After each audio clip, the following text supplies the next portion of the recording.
Les amis, bonjour, la France est en demi-finale. La France élimine l'Angleterre et là on était sur un match test. Là on était pour moi sur peut-être voire peut-être, ce sera peut-être le deuxième ou le premier plus gros match de cette Coupe du Monde pour l'équipe de France. C'est son match contre la Belgique de 2018. C'est le match qui était l'un des plus difficiles. Un match dans lequel tu arrives à t'en sortir gagnant. Alors, tu t'en sors gagnant sur des détails. Il n'y a pas un seul match là d'écart où le match, tu l'as gagné, mais genre, il se passe rien contre toi. Harry Kane a raté son deuxième penalty. Harry Kane, excellent, mais l'un des top tireurs de penalty au monde. Mais pour être réputé et reconnu comme l'un des top tireurs de penalty, c'est dans ces moments-là que c'est très difficile. Alors il met le premier, mais il va mettre le deuxième. Les penaltys, c'est pas facile, les gars, je vous le dis, je vous le répète à chaque fois. Les petits zigotos que vous êtes, sur les réseaux, les penaltys, c'est pas facile à ce niveau-là. Bon, la France est en demi. Je sais pas pourquoi je suis en train de sentir comme une saveur de Messi vs Mbappé en finale Argentine-France au Qatar devant Nasser. Je sais pas, je le sens. Alors attention, dernièrement on m'a attaqué pour avoir fait des pronostics, en me disant hey, tu sous-estimes, tu respectes pas. Non mais quand je fais un pronostic, je vais vous dire les choses, moi je suis pour la Croatie contre l'Argentine. Ça n'empêche que si je pense que c'est l'Argentine qui passera, mais je suis pour la Croatie. Et la Croatie peut gagner aujourd'hui contre n'importe qui sur un match. Là-dessus, il n'y a aucun problème.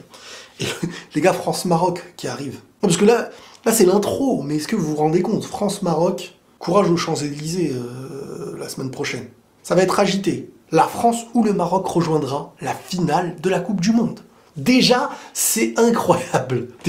Soit la France ira une deuxième fois en finale de Coupe du Monde de suite, soit le Maroc fera un truc qui n'a jamais existé pour un pays du continent africain. Excellent ce qui attend cette Coupe du Monde. Bon, maintenant ce match-là, l'Angleterre c'était un adversaire digne de l'équipe de France. Même pas en dessous. Même pas en dessous. Digne de l'équipe de France. Si l'Angleterre gagne, c'est pas démérité. Pour dire, ça s'est joué à rien. Quand Giroud met son but, attends, je finis ma phrase. Quand Giroud met son but, c'est pas le temps fort de l'équipe de France. Mais dans ce match-là, Giroud était à deux doigts de sortir. Deschamps allait faire rentrer Marcus Thuram. Et on se serait tous dit, et moi le premier, purée, c'est dans ces matchs-là que tu as besoin de l'individualité d'un joueur. C'est dans ces matchs-là que parfois tu as vraiment besoin de cette individualité qui aura plus de ballons à jouer, qui fera peut-être plus de différence. Et Giroud, il a réussi sur ce match-là. On parle d'un quart de finale contre l'Angleterre, à marquer un but d'une importance cruciale. Giroud, les gars, c'est plus que du respect maintenant.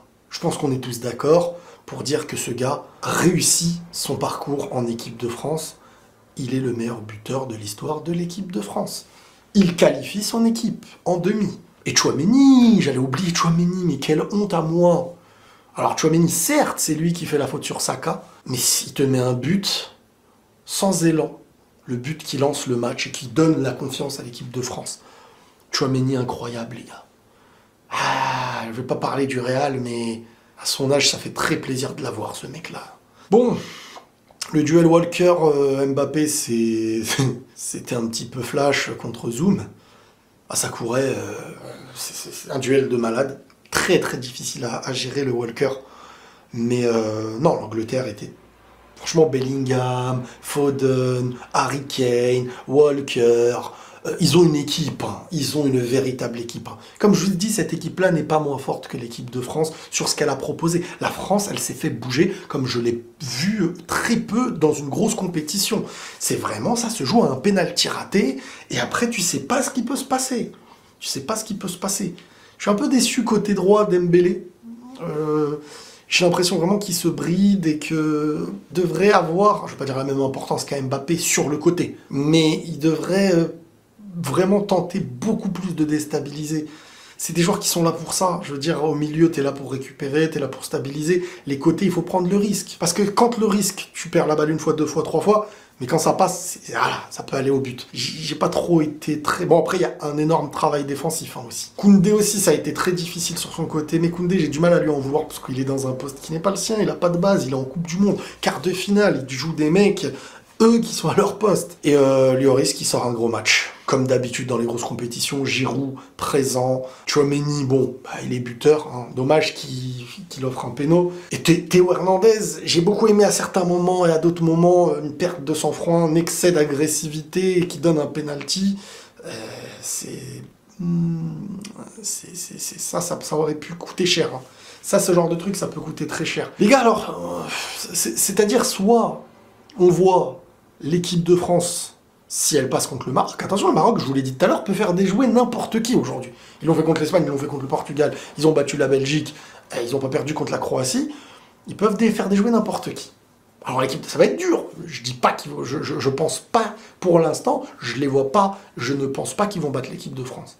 Donc je vois plus une équipe de France se qualifier, et après, soit contre la Croatie, soit contre... Mais imaginez, 2 années deux fois de suite, dans 2 coupes du monde, voir la même finale, mais ce serait incroyable.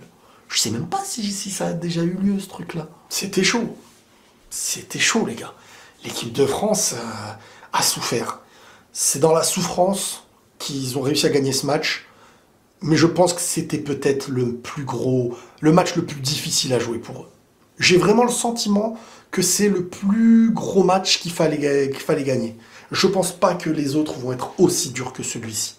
Se faire dominer autant. Peut-être qu'ils vont être durs dans le sens où tu vas dominer et pas marquer, mais être autant dominé, je vois pas ni l'Argentine. L'Argentine, elle peut gagner, mais sur un coup de match, à leur manière, agressif et tout.